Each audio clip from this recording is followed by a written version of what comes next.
to another episode of Let's Talk Money with Friends. Again, this is Gabrielle. Welcome to another episode of Let's Talk Money with Friends. Every Wednesday, we get the privilege to come to you to really have in-depth conversations about so many different things because we believe that money encompasses everything. So tonight's topic is your purpose matters. Why does your purpose matter? Because we believe, personally, I believe that without a purpose, you are running through life. It's almost someone who's running through life and not breathing. Eventually, you're going to be gasping for air or die due to a lack of oxygen. Knowing your purpose is the first step to living a full and joyful life.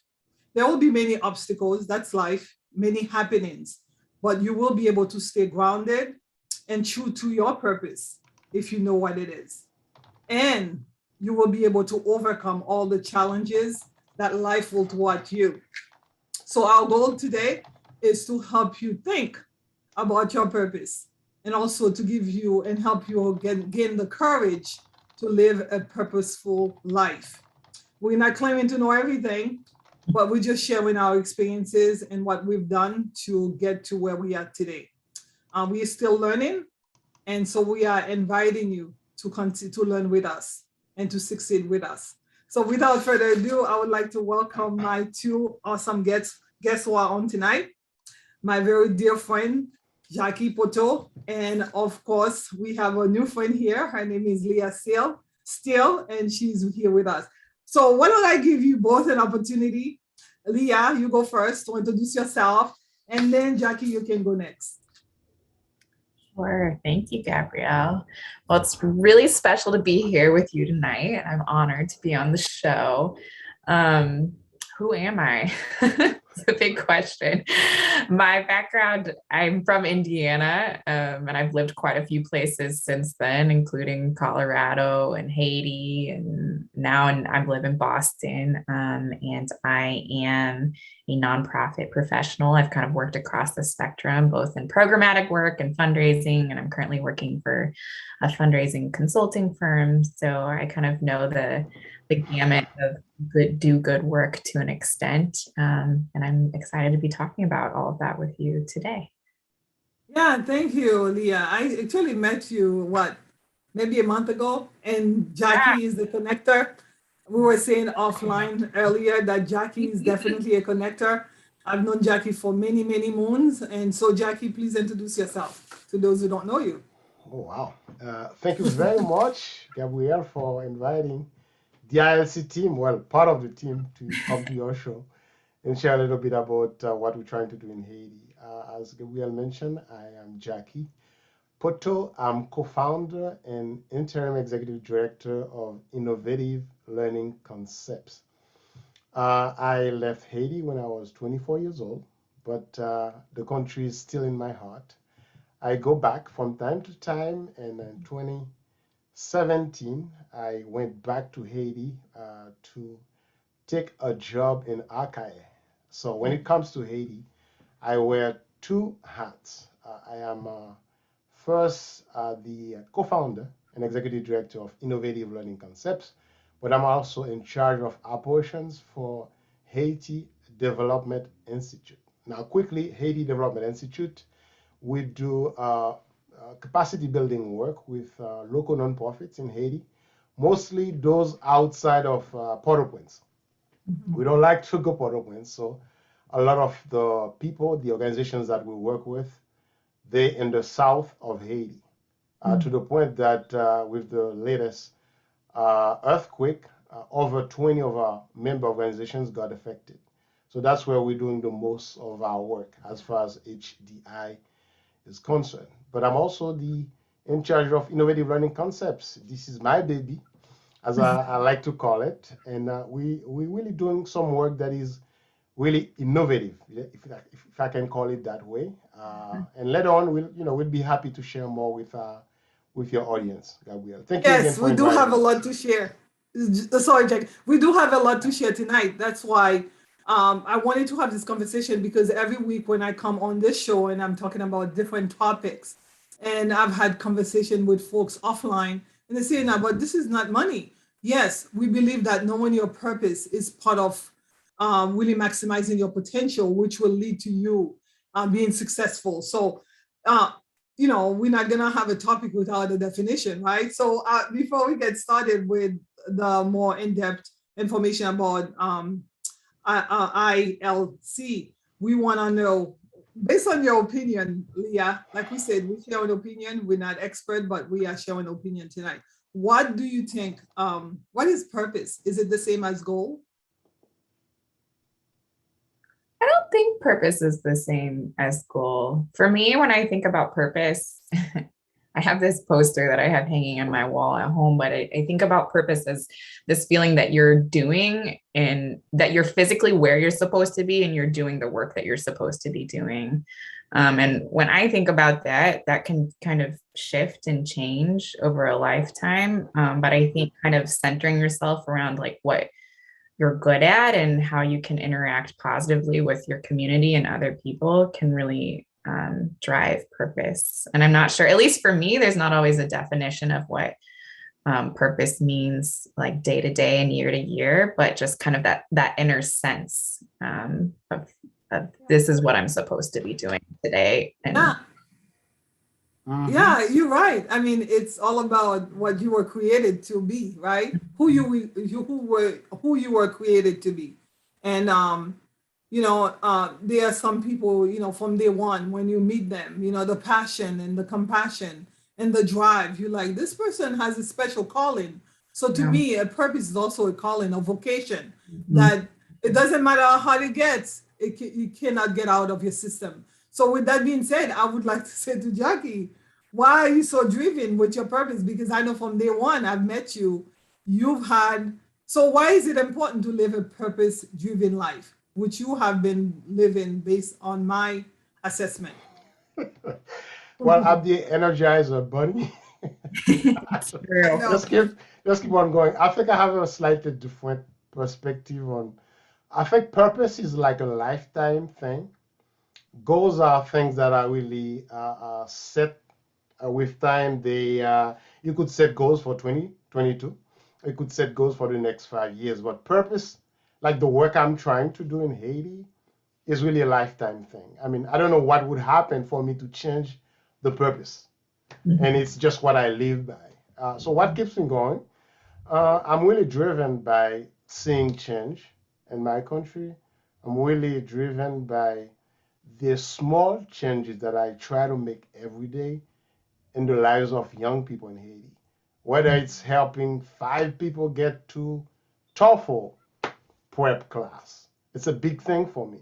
Whether I see them coming in and out of the office in Mirebalais, trying to access internet so they can go take classes on, University of the People online, whether they're doing anything else. As far as I'm concerned, I'm part of it, and that keeps me going. Yeah, that passion, and it's not easy. As I said earlier, you will be facing with many challenges, but when you really know what you were called to do and your purpose, your true vocation, you don't give up, you don't relent. And that's when you become someone that history will always remember you. We were talking about it. I was talking to a friend. I said, look at our 16th president, Abraham Lincoln, right? Ever since I was a child, even back outside of this country, everybody learns about him. And he's one of the few presidents in this country where everyone, it doesn't matter where you are, you know about him. Why? Because he was a man who really lived a purposeful life and he made such a huge difference. So with that said, I always say, like in terms of like the innovation, innovative learning concept. So what are some of the beliefs and how have you been able to groom, or are you planning on grooming those young people that you are serving in the community that you serve in because of your passion for them and for the country? You know what? There's a document that we put together recently, and if you will allow me to just share a little bit with your audience, I'll put it on the screen. This is Engagement 2030. That's Engagement 2030. And people can just, read while it's on the screen. But basically, it's like a roadmap for us as to what is it that we want to accomplish between now and 2030. Why 2030? Well, it's the year the UN uh, chose when they want to, review all the sustainable goals that they set, like reducing poverty and eliminate poverty, basically, reducing the gender gap in terms of information technology and all these different things. So Engagement 2030, Engagement 2030 is this document that we put together. And what we trying to do through this initiative is to bring a group of young people in Haiti that truly believes that technology has a role to play in terms of advancing Haiti. So you mentioned the 7 beliefs.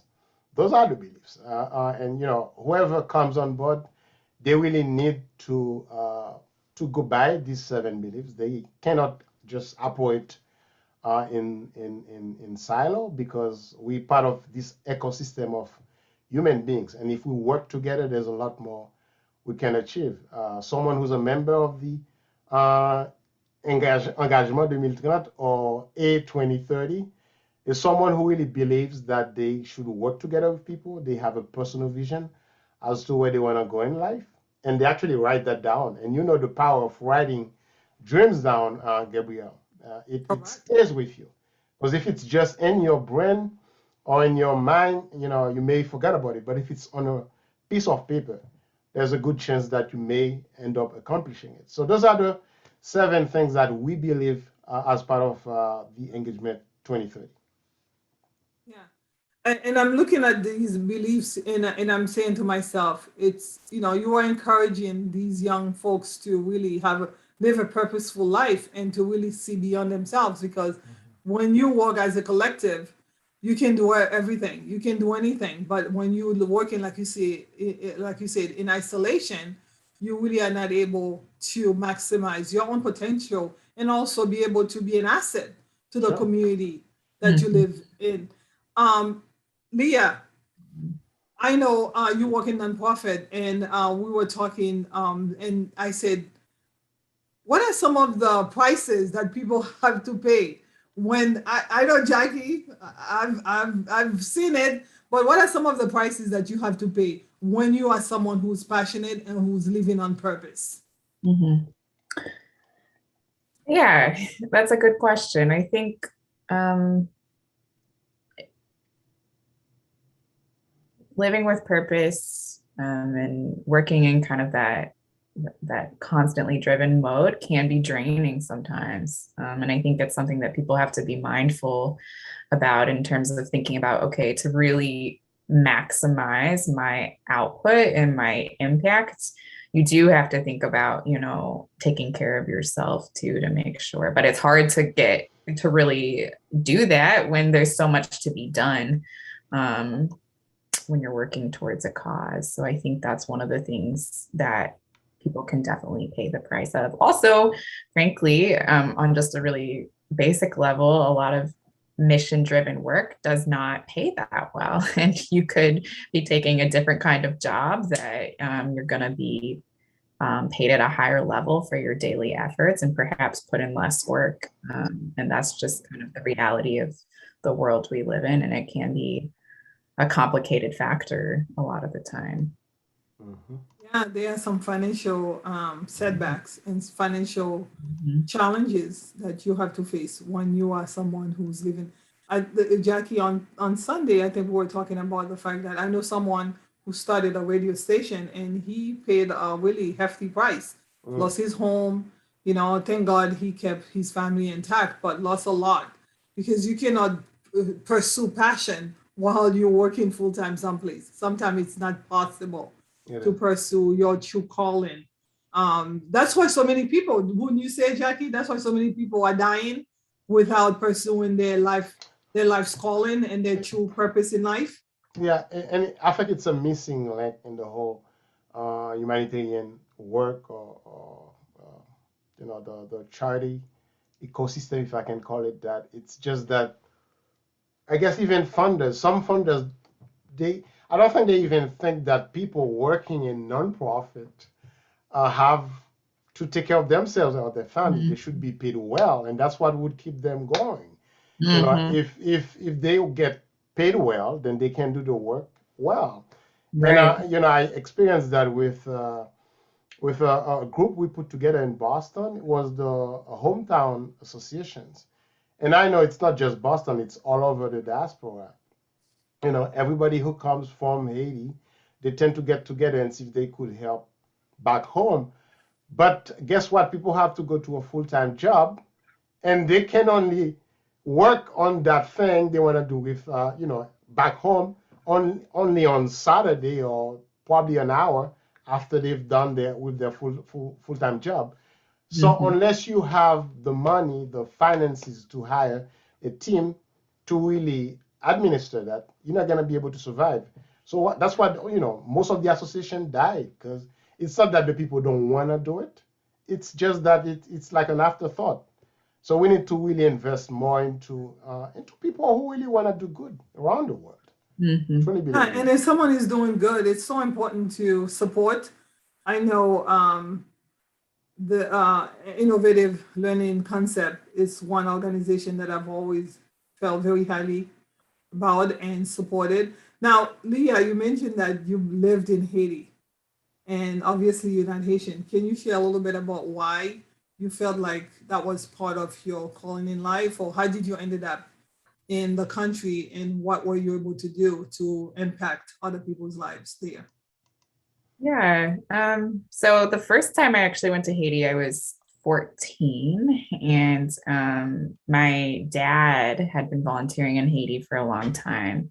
So I was, a kid accompanying him. He was doing medical work in Haiti.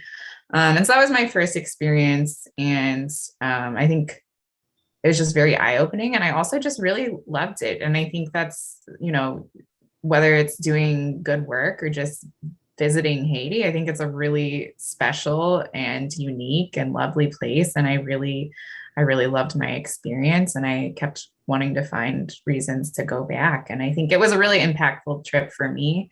And I think the way that I've thought about Haiti and my interaction with Haiti and the general world's interaction with Haiti has changed a lot over the years since I was 14 years old, and I've learned a lot. But the love is absolutely still there. And I And can't, the language. the love and the language is I absolutely know. still there. And Léa parle créole. really parle Creole.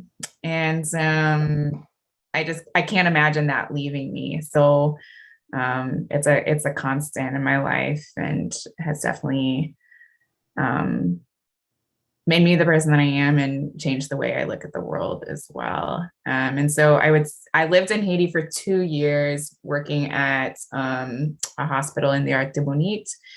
And it's a hospital at Hôpital Albert Schweitzer. It's been around for, since the 60s. And I wore lots of hats, but I was a volunteer, donor, manager, coordinator. I did a lot of roles in that job. Um, and, it was a privilege. It was a privilege to be there. It was a privilege to learn from my colleagues and see the work that has been invested in that area. And there's a lot more to do from the inside and from the outside of Haiti as well. But it's been a huge privilege to be involved with ILC. I really believe in the mission that Jacky has set forward. And I believe in the methods too. I think one thing that I always highlight about ILC is that it's super community oriented. And a lot of, we're all working on a volunteer basis right now when we're engaging with ILC.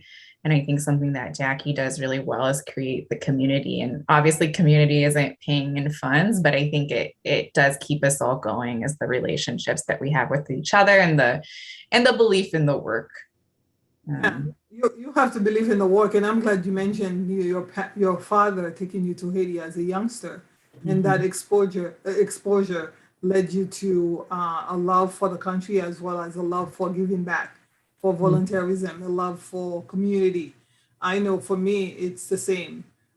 Sometimes people have said to me, "Are you crazy? Why do you do so much?" I've been a lifetime volunteer. I don't, that's not something you promote online, or you tell people I'm doing this, I'm doing that. I'm not doing it for that. I'm doing it because I really am passionate about giving back. And I have a lot of respect for people like Jacky who left the country, who could have looked, who could have got left and not look back. Right. But he, ever since I've known Jacky, and it's been 20 plus years, when my sister married his cousin, that we got connected, and he's been giving back. And every time I talk to him, Gabrielle. So it cannot be a job. It cannot be just a goal. It has to be a passion. But Mhm. we don't do it for money. But Jacky, I said to you, I was gonna remind you of something. I went to my What mailbox is it? and I found this. Ah, With greatest appreciation, we hereby honor Gabrielle Renee in recognition for your passion and commitment. woohoo! And those are two of my favorite words, passion and commitment, because when you Mhm. are someone who's living on purpose, you have to have passion, and you have to be committed with, have a lot of commitment for the work that you're doing, because at the end of the day, you have to have a basis. So I know you love what you do, but Jacky, I know, you mentioned that of course you were born in Haiti. What is the basis? Like, what is it? Your faith, or like, you saw your parents? What is the, I call it the authority or the basis for doing what you do? Because I don't think you can have purpose and be pursuing purpose if you don't know what you stand on. We need a foundation, and the foundation is my parents because they've always helped people, and I grew up watching that.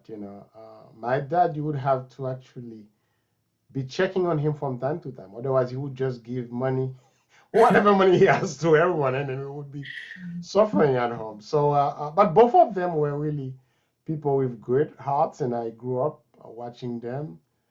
And it's not something you decide to do one day, Gabrielle. Right?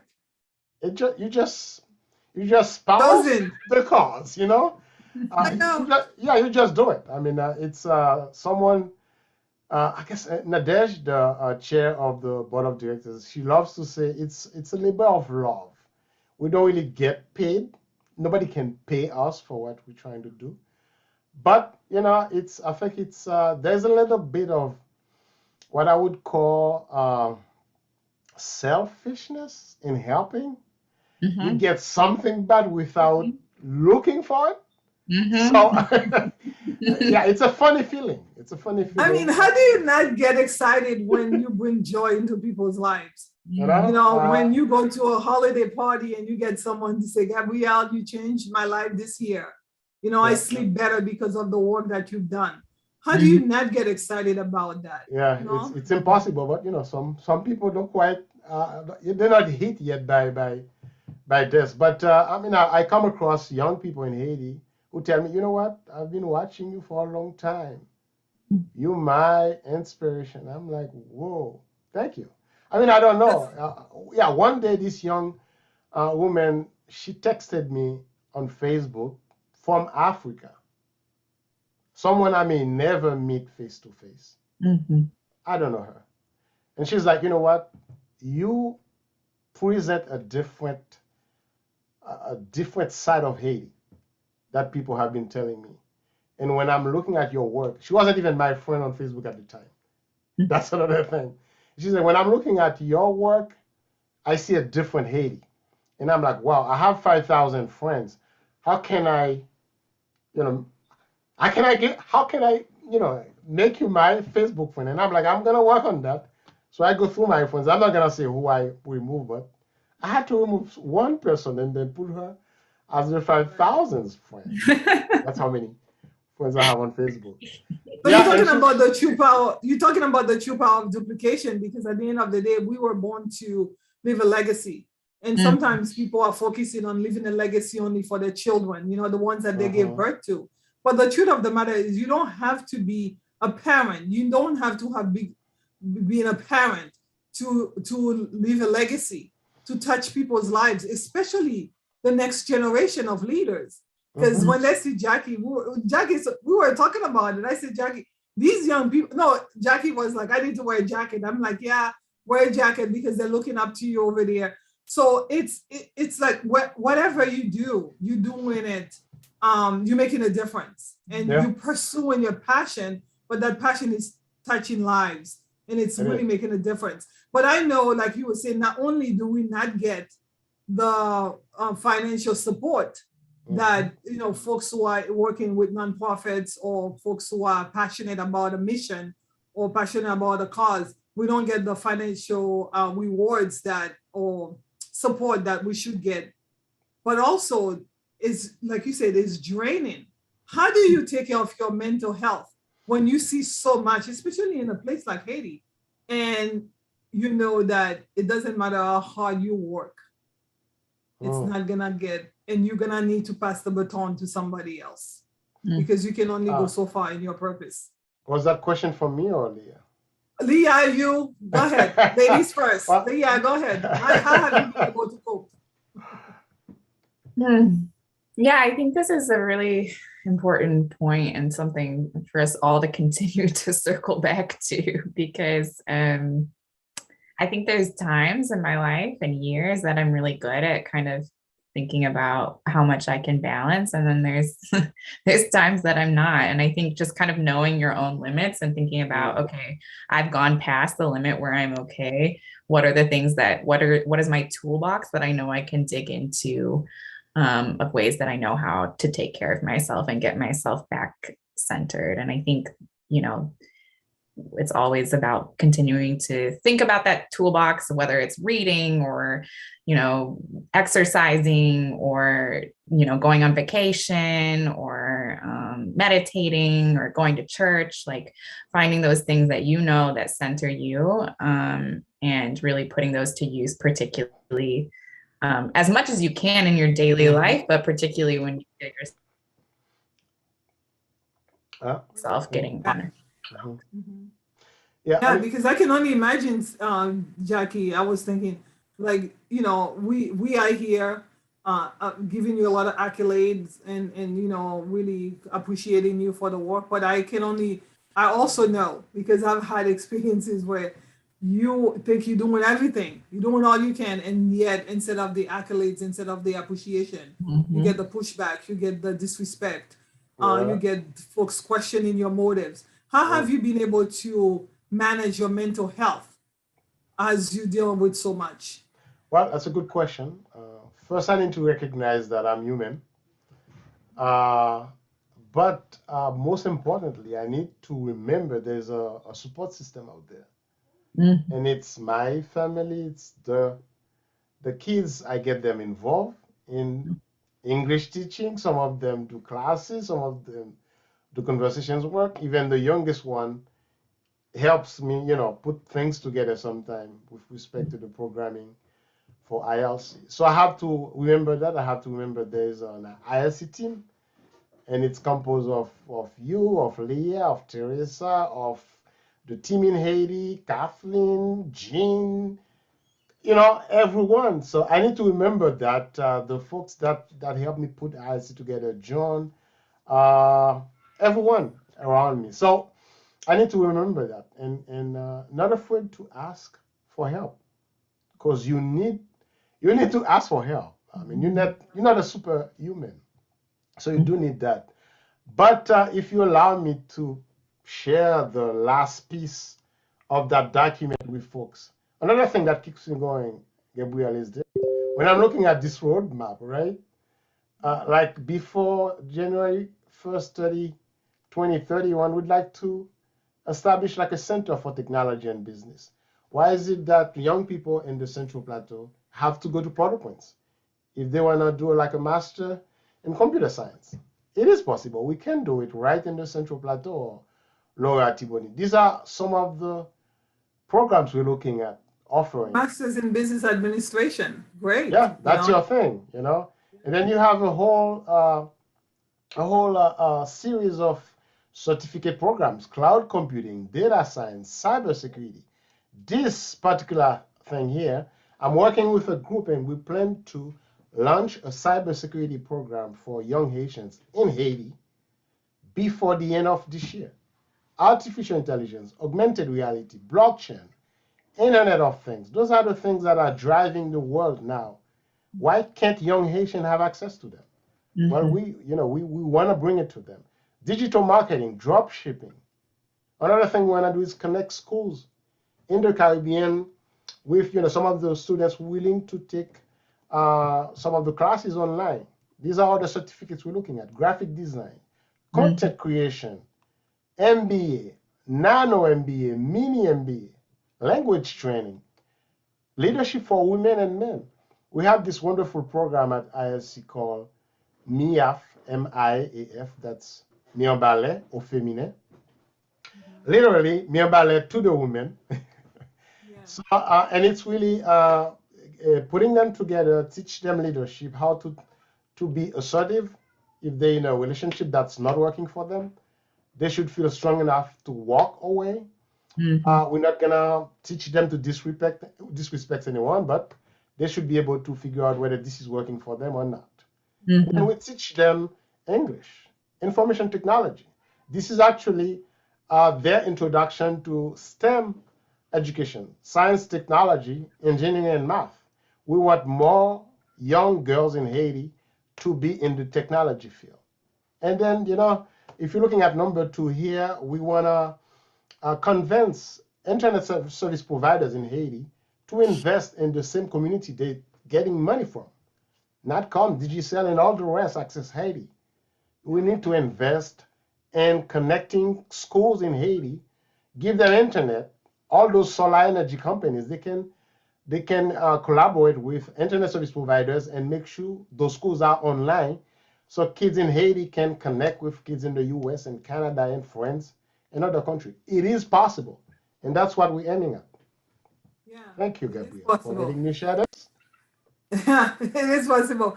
And I know, going back to the earlier question, it's so funny how we always, people who have purpose, right? If you are a purposeful, you live in a purposeful life, you don't sweat the small stuff, especially when you are under attack. And I know Jackie, I had asked the question, and Jackie went right back into the mission and the vision of the organization, because you want to focus on the work at hand. You don't want to waste time focusing on things that are really irrelevant and not really productive, and not really maximizing your own potential, and also giving you an opportunity to give back to the next generation.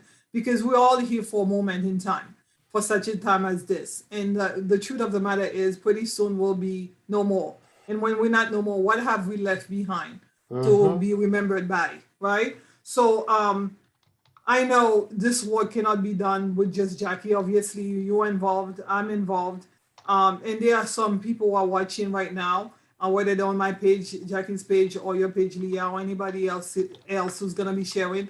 How do you get involved with I see ILC, and ILC. also ILC, and also to not only as a volunteer, but also how do you give to the organization, and what type of tax? Well, I know it's a nonprofit, but can you share that information as well? I mean, people can get involved. And I know Leah has a little slideshow for us. She may play it while I'm Yeah, let me pull it up.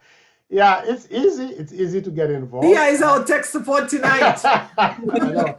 It's easy to get involved. People can contribute expertise. Uh, don't think that you need to be in Haiti physically to help. I've been in Boston since June. Leah is in Boston. She's teaching. She's coordinating the students. Gabriel, you had a I'm in conversation class. Boston. You're in Boston. You're helping. We also have people all over the place. In fact, we put an ad on one of the websites to recruit professors for the English program. I think we are over 100 CVs Got at this over point. 100 for sure. We have no idea how we're gonna process all the response that we receive. So what you're looking at is the latest iteration of SNAI, Salon du Numérique, de l'entrepreneuriat et de l'innovation, that took place in Tomont. It's a tech forum. It's an annual tech forum we put together. And the plan is to have it every single year until 2030 in a different town of the Central Plateau and Lower Artibonite region. So this is where we expose young people, mostly from the countryside, to what technology has to offer today. So in terms of you helping, you can help. We have our bank account at Bank of America. We can certainly share that after the show. You can contribute via Zelle or any other way, or you can call me directly or email us after the show at info@ilchaiti.com, and we'll certainly get back to you.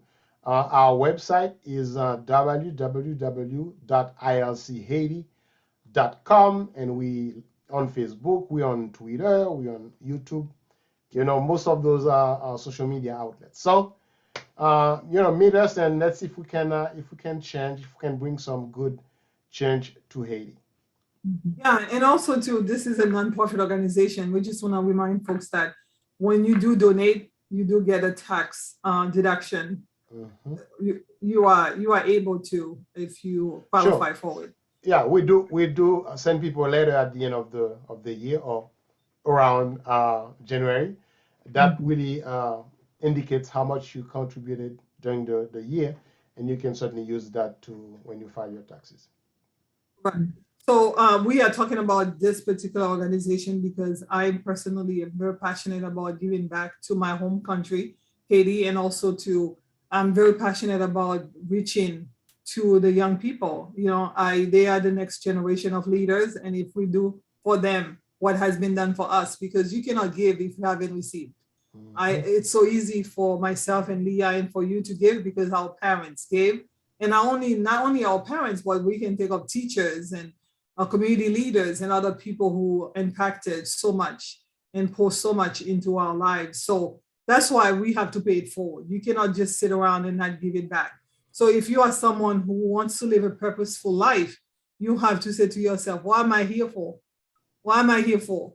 Because if you're not living a purposeful life, you're really not living, right? So it's very important to give back. Yes, this is a great opportunity to give back to an organization like this.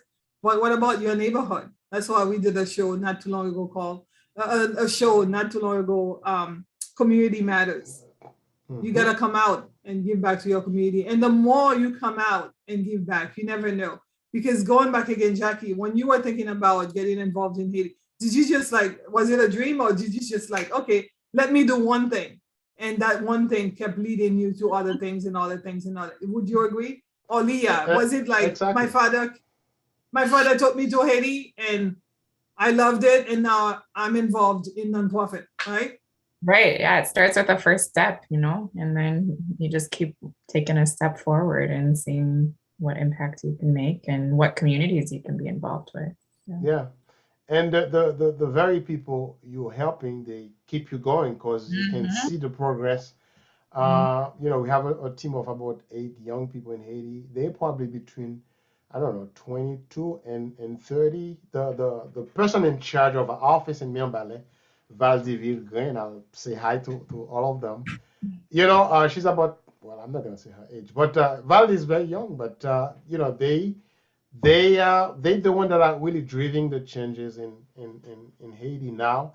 And those are the people we really need to support and help them move forward, whether it's professionally or personally. I know we had talked about it offline, Jacky, a couple of days ago when we talk about there's so much going on, and we've seen it on the news where folks are going through a level of depression that it's so prominent nowadays, right? But we know that there's such a thing as a situational depression and then the clinical depression. Many times folks are in the funk.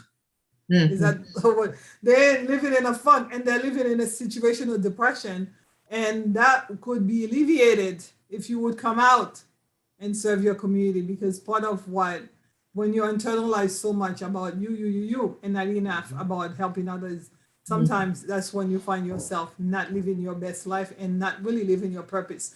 So tonight's program, what did we say? We said we wanted to encourage you to think about your purpose and to encourage you to really pursue a purposeful life. Because when you do, not only it's going to be a win for you who's watching today, but it's also going to be a win for the community. Because I know for me, living a purposeful life has given me the joy and the peace that I need in my life, so that everywhere I go, I sow seeds, great seeds, that will continue to reap a harvest way after I'm gone. So if you like to have that type of legacy, I would encourage you to really align yourself. Because when I met Leah and the other lady, I forgot her name, at the lunch, and I was like, Teresa, and Jean, of course, at the lunch a couple of weeks ago, I said to myself, these are the folks that I want to align myself with because they have the passion and the commitment to help other people.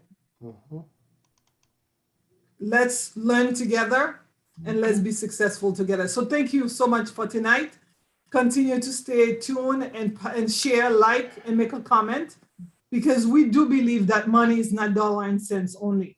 Money encompasses everything. And what you do for the least of these and how you maximize your own potential and live within your purpose, it's also money. I love making money, and I love giving money, and I love saving money. But most importantly, I love to give back to my community. So thank you so much for your time. Thank you very much. Do good, and do well. Thank you, Leah, for your support. Thank you to the entire ILC team, and to you, Gabrielle, for giving us an opportunity to share our story with the world.